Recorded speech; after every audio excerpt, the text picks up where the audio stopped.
Chapter 2. Captain Orlov and his Aleut hunters moved to the island that morning, making many trips from their ship to the beach of Coral Cove. Since the beach was small and almost flooded when the tide was in, he asked if he could camp on higher ground. This my father agreed to. Perhaps I should tell you about our island, so you. Whoops. Perhaps I should tell you about our island so you will know how it looks and where our village was and where Aleuts camped for most of the summer. Our island is 2 leagues long and 1 league wide, and if you were standing on one of the hills that rise in the middle of it, you would think that it looked like a fish, like a dolphin lying on its side, with its tail pointing toward the sunrise, its nose pointing to the sunset, and its fins making reefs and rocky ledges along the shore.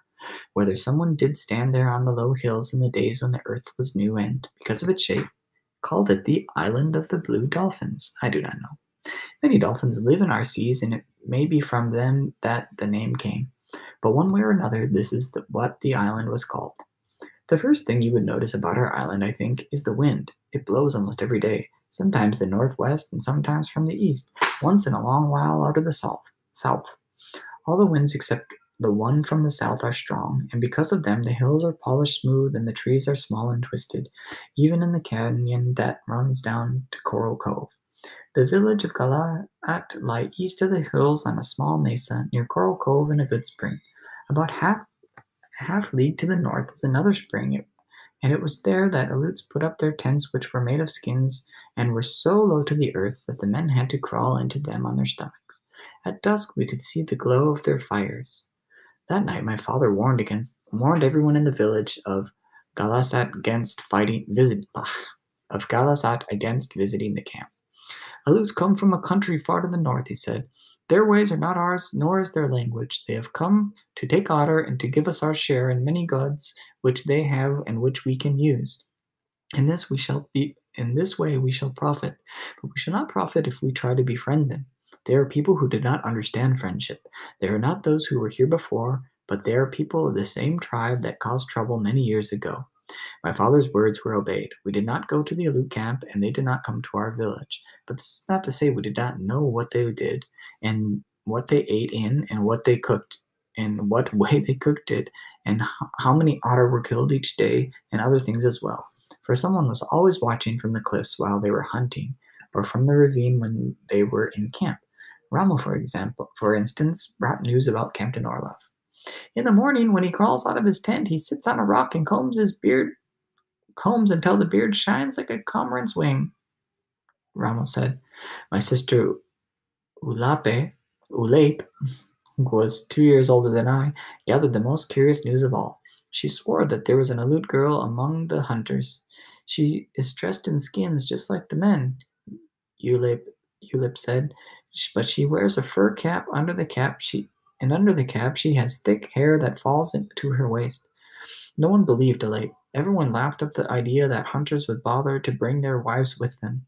The Aleuts also watched our village. Otherwise, they would not have known about the good fortune which befell us soon after they came. It happened this way. Early spring is a poor season for fishing. The heavy seas and winds of winter drive the fish into deep water where they stay until the weather is settled and where they are hard to catch. During this time, the village eats sparingly, mostly from stores of seeds harvested in autumn. Word of our good fortune came on a stormy afternoon, brought by Ulep, who was never idle. She had gone to the edge of the eastern part of the island, hoping to gather shellfish. She was climbing a cliff on the way home when she heard a loud noise behind her. At first she did not see what had caused the noise. She thought it was the wind echoing through one of the caves, and was about to leave when she noticed silvery shapes on the floor of the cove. The shapes moved, and she saw it was a school of large white bass, each one as big as she was, pursued by killer whales, which prey upon them when seals are not to be found. The bass had tried to escape by swimming toward shore, but in their terror they had mistaken the depth of the water and had been tossed onto the rocky ledge. Elape dropped her basket of shellfish and set out for the village, arriving there so out of breath that she could only point in the direction of the shore. The women were cooking supper, but all of them spotted and gathered around her, waiting for her to speak. A school of white bass, she finally said. Where? Everyone asked. On the rocks, a dozen of them, perhaps more than a dozen. Before Elape had finished speaking, we were running toward the shore, hoping that we would get there in time, that the fish had not flopped back into the sea, or that a wave had not washed them away. We came to the cliff and looked down. The school of white bass was still on the ledge, glistening in the sun. But since the tide was high and the biggest waves were already lapping the fish, there was no time to lose. One by one, we hauled them out of reach of the tide. Then two women carrying a single fish, for they were all about the same size and heavy, we lifted them up the cliff and brought them home. There were enough for everyone in our tribe for supper that night and the next, but in the morning two Aleuts came to the village and asked to speak to my father. You have fish, one of them said. Enough only for my people, my father answered. You have 14 fish, the Aleut said. 7 now, because we ate 7. From 7, you can spare 2. There are 40 in your camp, my father replied, and more than that of us. Besides, you have your own fish, the dried ones that you brought. We tire of that kind, the Aleut said. He was a short man who only came to my father's shoulders, and he had small eyes like black pebbles and a mouth like the edge of a stone knife. The other Aleut, is it Aleut or Alet, looked very much like him. Okay, I've been saying it wrong. Aleut is how it. The other Aleut looked very much like him.